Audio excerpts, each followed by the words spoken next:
का माहौल जो है मनता हुआ नजर आ रहा है। और इसी तरह गुरुग्राम में भी बड़ी स्क्रीन लगाकर यहाँ पर प्रधानमंत्री नरेंद्र मोदी का जो शपथ ग्रहण समारोह है वो यहाँ पर अभी थोड़ी देर में यहाँ पर लाइव प्रसारण देखा जाएगा, जो कि 7 बजे का समय है जब ये लाइव प्रसारण देखा जाएगा और 7:15 बजे प्रधानमंत्री नरेंद्र मोदी शपथ लेंगे। आप उससे पहले देख सकते हैं यहाँ पर बिल्कुल सड़क किनारे यहाँ पर तमाम लोगों को व्यवस्था की तरीके से बड़ी स्क्रीन लगाकर यहाँ पर बैठाया गया है। आप देख सकते हैं महिलाएं यहाँ काफ़ी हैं, बुजुर्ग काफ़ी हैं और ऐसे लोग जो प्रधानमंत्री नरेंद्र मोदी का शपथ ग्रहण समारोह देखना चाहते हैं वो यहाँ पर आए हैं। आज प्रधानमंत्री नरेंद्र मोदी तीसरी बार शपथ ग्रहण समारोह में शपथ लेंगे। क्या कहेंगे आप इस बारे में? जी, क्या कहेंगे बताइए। हम ये कहेंगे कि नरेंद्र मोदी जैसा नेता हमेशा हमारे जीवन में हमें मिलता रहे। उन्होंने बहुत अच्छे कार्य किए हैं और भी आगे विकास करेंगे और कार्य करेंगे, ये हम उनसे उम्मीद रखते हैं। इसलिए हम मोदी जी को बहुत पसंद करते हैं। अच्छा, आपको पता है पूर्ण बहुमत से इस बार सरकार नहीं बन पाई? हाँ, ये हमें जानते हैं हम कि नहीं बन पाई, लेकिन फिर भी नरेंद्र मोदी बहुत अच्छा काम करेंगे, ये हमें विश्वास है। बहुत विश्वास है। तीसरी बार प्रधानमंत्री आज शपथ लेने जा रहे हैं, तीसरी बार प्रधानमंत्री शपथ लेने जा रहे हैं। क्या कुछ तैयारियां और कितना माहौल जो है वो नजर आ रहा है? देखिए, आज पूरे देश के अंदर एक ऐतिहासिक दिन मनाया जा रहा है, क्योंकि हमारे आदरणीय प्रधानमंत्री, हमारे यशस्वी प्रधानमंत्री इस देश में तीसरी बार इस देश को प्रगति के पथ पे बढ़ाने के लिए तीसरी बार शपथ लेने जा रहे हैं। और पूरे देश में इस कारण हर्षोल्लास का जो माहौल है, लोग मिठाई खिलाकर ढोल नगाड़े बजाकर एक दूसरे को बधाई दे रहे हैं। और हमने ये व्यवस्था, कुछ लोग ऐसे सक्षम नहीं है या कुछ लोग देख नहीं पा रहे उनका लाइव प्रसारण, तो हमने व्यवस्था इसलिए करी है कि सब लोग अपने यहाँ बैठकर अपने गांव से, अपने क्षेत्र से प्रधानमंत्री मोदी जी का शपथ ग्रहण समारोह लाइव देख सकें और यहीं से उनकी जय जयकार कर सकें और वो खुश हो सकें और यहाँ से बुजुर्ग लोग उनको आशीर्वाद दे सकें। मायूसी भी यह लगता है कि इस बार पूर्ण बहुमत से सरकार नहीं बन पाई? नहीं, देखिए, ये तो राजनीति है और राजनीति में सब कुछ होता रहता है, लेकिन फिर भी उसके बावजूद आप देखिए ना, 100 कौरव और 5 पांडव सरकार बनी ना, सरकार बनी। सरकार रोकने की बहुत कोशिश करी, अलग अलग प्रपंच रचे गए, लेकिन उसमें कामयाब नहीं रहा। गठबंधन पूरे 5 साल पूरे 5 साल नहीं, मैं तो ये कहूंगा कि ये आने वाले 10 साल 15 साल भी 2047 का लक्ष्य हमारे प्रधानमंत्री जी का, इस देश को विकसित भारत के रूप में जो हमारे प्रधानमंत्री इसको लेके चल रहे हैं। और पहले भी पिछले 10 सालों में भी ये विश्व के एक पटल पर नंबर 1 पे लाने की इनकी कोशिश है। तो हम ये प्रधानमंत्री जी को शुभकामनाएं देते हैं, बधाई देते हैं और ये प्रार्थना करते हैं ईश्वर जी से कि भाजपा ने जो हमें ये यशस्वी इस ताकत के रूप में, जो हमारे ताकतवर ऐसे प्रधानमंत्री, देश के लोकप्रिय, जो हमें तो प्रधान देर में लाइव प्रसारण जब शुरू होगा, सभी लाइव प्रदान शुरू होगा यहाँ पे। चलिए गुलशन, आपको यहाँ पर थोड़ा सा मैं रोकना चाहूंगा, लौटेंगे आपके पास। फिलहाल तस्वीरें सामने आ रही हैं, जरा वो तस्वीरें हमारे दर्शकों को हम दिखाएं। ये तस्वीर आप देखिए और समझिए कि जो दर्शक भी पहुंचे हुए हैं उनमें कितना ज़्यादा उत्साह है इस नज़ारे को देखने के लिए। और एक बड़ी तादाद आपको दर्शकों की भी नज़र आएगी, एक बड़ी संख्या आपको दिग्गजों की नज़र आएगी और साथ ही विदेशी मेहमानों की मौजूदगी आपको नज़र आएगी इन तस्वीरों में। ये राष्ट्रपति भवन की तस्वीरें हैं और ये आज का दिन बेहद ख़ास बनाती हुई तस्वीरें हैं, जब तीसरी बार एनडीए की सरकार लगातार बनने जा रही है देश के अंदर और प्रधानमंत्री फिर से नरेंद्र मोदी ही होंगे। तो ये लगातार तीसरी शपथ प्रधानमंत्री के तौर पर नरेंद्र मोदी की होगी। देखिए, तस्वीर आपको दिग्गजों के चेहरे इन तस्वीरों में नजर आएंगे। ये लाइव तस्वीर इस वक्त हैं। कई नाम जिनकी चर्चा लगातार हो रही मंत्री बनने को लेकर। देखिए, शाहरुख खान इस वक्त पहुंचे हुए हैं और मुकेश अंबानी को भी आप इन तस्वीरों में देख सकते हैं। ये शपथ समारोह की तस्वीर है जिसमें मुकेश अंबानी अभी अभी पहुंचे हैं। देखिए, उनकी तस्वीर आप लाइव देख रहे हैं अपनी स्क्रीन पर। शाहरुख खान को आप देख रहे हैं, बॉलीवुड अभिनेता शाहरुख खान भी पहुंचे हुए हैं। तो बेहद खास मेहमानों की मौजूदगी में ये शपथ समारोह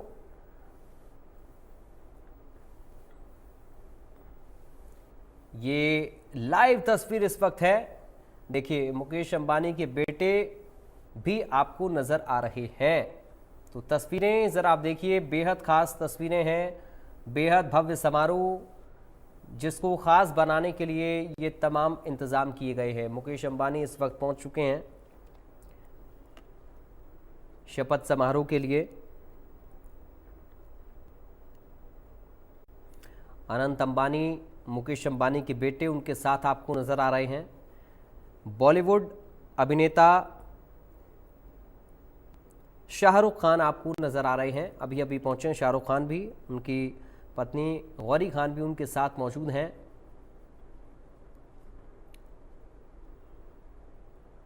तो वीवीआईपी मेहमानों की मौजूदगी है आज राष्ट्रपति भवन में, चूंकि शपथ समारोह बेहद खास होने जा रहा है।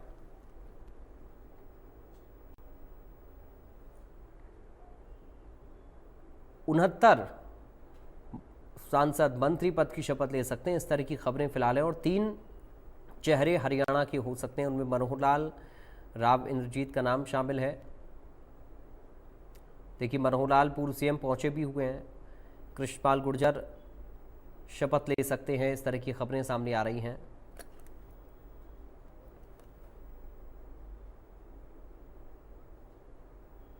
देखिए राजनाथ सिंह बीजेपी के वरिष्ठ नेता, लखनऊ से सांसद, एक बार फिर से उन्होंने जीत दर्ज की है। रक्षा मंत्री मोदी 2.0 में वो रहे, रक्षा मंत्रालय उन्होंने संभाला। कंगना रनौत को इस वक्त आप देख रहे हैं, पहली बार सांसद बनी है लोकसभा की कंगना रनौत। मंडी लोकसभा सीट से उन्होंने चुनाव लड़ा। इस वक्त हमारे साथ वरिष्ठ पत्रकार केसी मलकानिया जी जुड़ गए हैं। केसी मलकानिया जी, आपका स्वागत करता हूं सर इंडिया न्यूज पर। तस्वीरें लगातार सामने आ रही हैं राष्ट्रपति भवन की, हम अपने दर्शकों को दिखा रहे हैं कि एक एक जो खास मेहमान हैं वो पहुंचे हुए हैं। दिग्गजों की मौजूदगी एक साथ हम आज देख पा रहे हैं, विदेशी मेहमानों की मौजूदगी भी है। कैसे देख रहे हैं सर इस शपथ समारोह के? आपका पहला रिएक्शन सर मैं चाहूंगा मलकानिया जी। देखो, मोदी सरकार का ये तीसरा कार्यकाल चल रहा है, परंतु पहले जो कार्यकाल जो थे उसमें गठबंधन की सरकारें थी, परंतु भाजपा के पास अपनी पूरी मेजॉरिटी थी, वो अपने दम पर सरकार बनाने में काबिल थी। परंतु उन्होंने अपने जो सहयोगी थे उनको साथ लेकर चले और उन्हीं में से भी मंत्रिमंडल में लिए, परंतु इस बार स्थिति विपरीत है। इस बार भारतीय जनता पार्टी के पास अपने अकेले दम पर सरकार बनाने के लिए बहुमत नहीं है। उनको दूसरे सहयोगी दलों का सहयोग लेकर सरकार बनानी पड़ रही है। इसमें बिहार के मुख्यमंत्री नीतीश कुमार या नायडू जी का जो है वो बहुत सहयोग है और उन्होंने खुलकर समर्थन दिया है। हालांकि ये कहा जाता था कि जो नीतीश कुमार जी हैं इनको पलटूराम की संज्ञा दी जाती है, वो कभी भी सुविधा अनुसार पलट सकते हैं, परंतु इस बार उन्होंने कहा कि हमें बहुत खुशी है कि आप सरकार बना रहे हैं, आज ही सरकार बना लीजिए, अगर नहीं है जब आपको सुविधा तब सरकार बना लीजिए, हमारा भी कुछ बनेगा बिहार का। और उन्होंने इशारों में कह दिया कि बिहार के लिए स्पेशल स्टेटस दिया जाए या स्पेशल पैकेज दिया जाए। तो इस बार ऐसा है कि थोड़ा बहुत जो है वो असुविधा रहेगी, खुला हाथ तो नहीं रहेगा, परंतु मोदी जी को अपना संगठन चलाने की जो है नेतृत्व करने की माहिरता है। वो पहले भी बिना विधायक के, बिना एमपी के संगठन को चलाते रहे, सरकारें बनाते रहे, चाहे हरियाणा हो, चाहे हिमाचल हो, चाहे चंडीगढ़ हो या दूसरे प्रदेश है, संगठनकर्ता के तौर पर उन्होंने काम किया और इन प्रदेशों के प्रभारी रहे और सरकारें बनाई और चलाई। उसके बाद वो गुजरात के मुख्यमंत्री बने। वहां भी बड़ी कठिन परिस्थितियां थी, जिस तरह रेल जलाई गई, श्रद्धालुओं को जलाया गया और उसके बाद उन्होंने जैसे कंट्रोल किया तो उस पर भी कई बड़े इल्जाम लगे और यहाँ तक कि अटल बिहारी वाजपेयी को कहना लगा पड़ा कि आप राजधर्म निभाइए।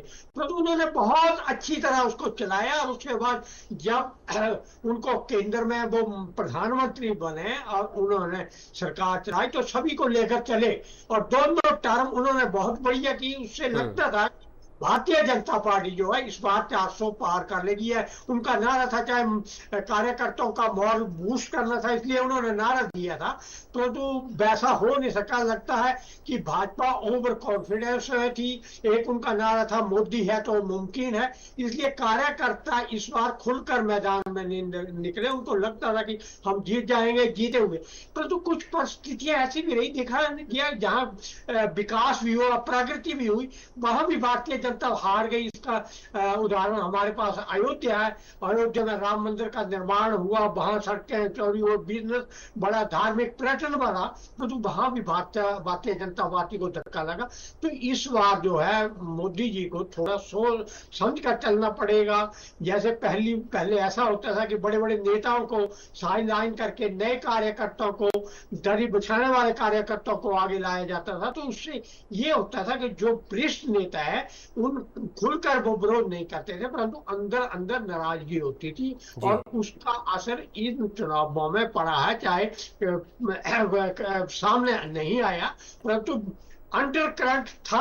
भारतीय जनता पार्टी के कार्यकर्ताओं ने खुलकर भारतीय जनता पार्टी के लिए काम नहीं किया, जैसे पहले पन्ना प्रमुख से लेकर बड़े से बड़ा नेता करता था। अब हरियाणा के एग्जाम्पल ले लो, पिछली बार 10 सीटें थी, इस बार आप 5 में शिफ्ट गए। उससे पहले भी आपके पास 7 सीटें थी और कांग्रेस के पास पिछली बार एक भी सीट नहीं थी और उन्होंने 9 सीटों पे चुनाव लड़ा, 9 में से 5 जीती, एक उनके गठबंधन आपके पास थी।